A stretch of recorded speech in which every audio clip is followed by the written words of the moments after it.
Okay, that can happen. By the way, I'm talking of many things. There were so many points I wanted to tell you, because this is the age you're all. There are about how many?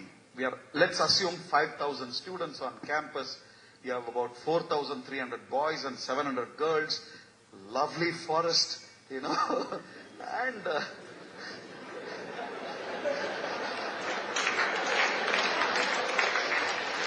I didn't talk. It was just body language, and you were getting it. Okay. The reason I'm telling you is, it's right. Because this is a part of dealing with yourself. This is an age when you're naturally tending towards identifying friends of the opposite sex. It's natural. It's not unnatural. Okay. In fact, I do a course called Systems Thinking. It's about general problem solving, where I teach people to visualize models, represent models, show them in diagrams and so on. I used to share this with my students. And there was this group of students who, one of them was my own research scholar, a very mischievous chap. I like telling this story because it's something very interesting. I used to tell them, look, it's a good body of knowledge for you to deal with any problem in life. And these guys came and said, LSG sir, do you mean any problem? I said, yeah, any problem. And he said, okay, we have a problem. I called the guy. His name is Shankar. The guy is in Oracle now.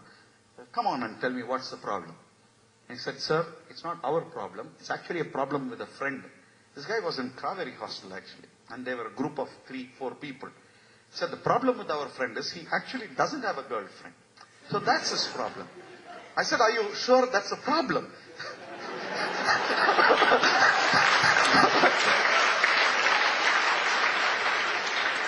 And he said, yeah, that's a problem. Then he just taking them through, So one of the things in dealing with oneself is also the art of recognizing problems correctly, And this was a very interesting thing. They actually came up with a model. They simulated it. The course ends up with a computer-based simulation. They simulated it, gave it some policies, and actually gave the guy some suggestion. That guy implemented the solution. And today, I don't know whether it's a problem or a new problem or a solution. Okay. But I was telling you all this because that's a natural part. And the reason I'm mentioning this point is, I have come across friends, listen to me very carefully, even of the opposite sex, good friends. Sometimes you use the wrong criteria in choosing partners. And that fixes you. I can tell you that much. It fixes you. It messes both parties up. Lose game.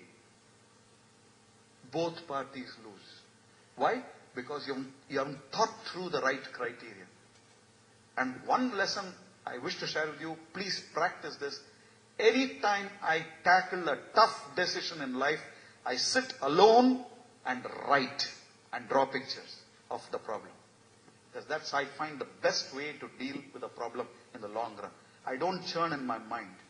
Because churning in the mind is intellectual arrogance. Nothing short of it.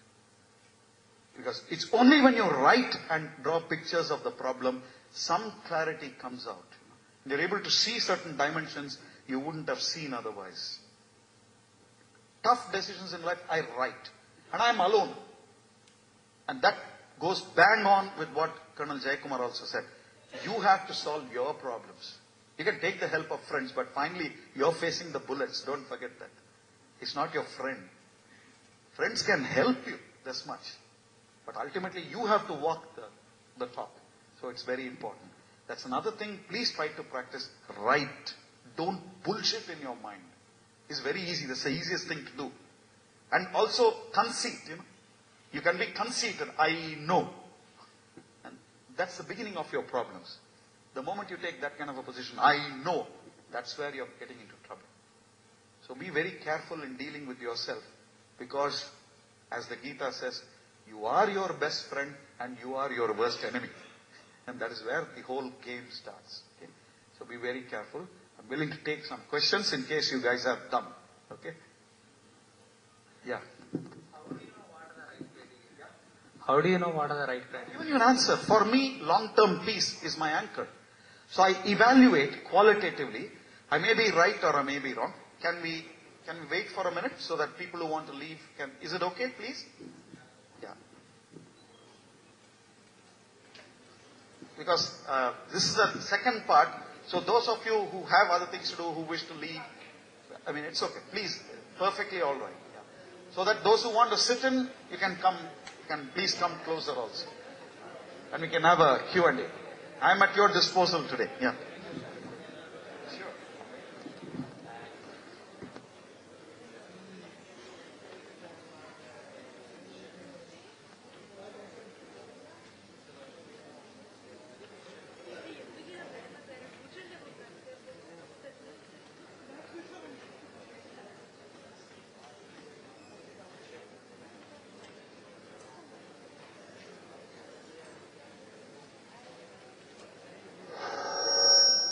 ಜಾಸ್ತಿ ಕಮ್ಮಿ ಬಣ್ಣ ಪರಲ್ಲ. Okay. Is it okay if you are there, or would you like to move in front? Is it okay?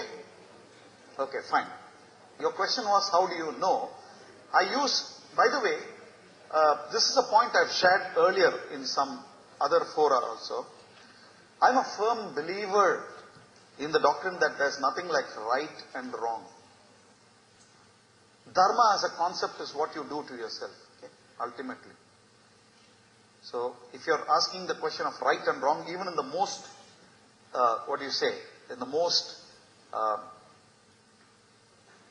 the core of nature, Dharma, ultimately it depends on how you define it. And therefore, I use peace as an anchor. I may be wrong in some sense, but you can never be certain in life. In fact, this is one aspect I keep telling my friends, one of the problems of engineering education, through which I've also been through, is it gives you a sense of determinism at your subconscious level. It makes you think that every problem can be solved and you can say QED at the end. Life is not like that. Because there is infinite connectivity in nature. Infinite. You send a signal here, it travels all over the place and you don't know how it happens, So it's more by feel. Therefore, there is greater virtue in being consistent within yourself, dharmic in yourself. Okay? So when you use peace as an anchor, everybody needs an anchor. I am only telling you what is my anchor. Okay? It could be something else for somebody. I find things are a little more stable. Okay? And you can carry on business productively playing win-win games also. So that's what I do in deciding right and wrong. Any other question? Yeah. Sir, is it good to try to realize... Who's speaking?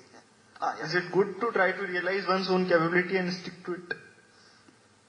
It's a part of your life. Realizing your strengths and capabilities and trying to work on them is one part of your life. I said one part because there are certain areas where you have to perform certain duties even when you don't have sufficient capability.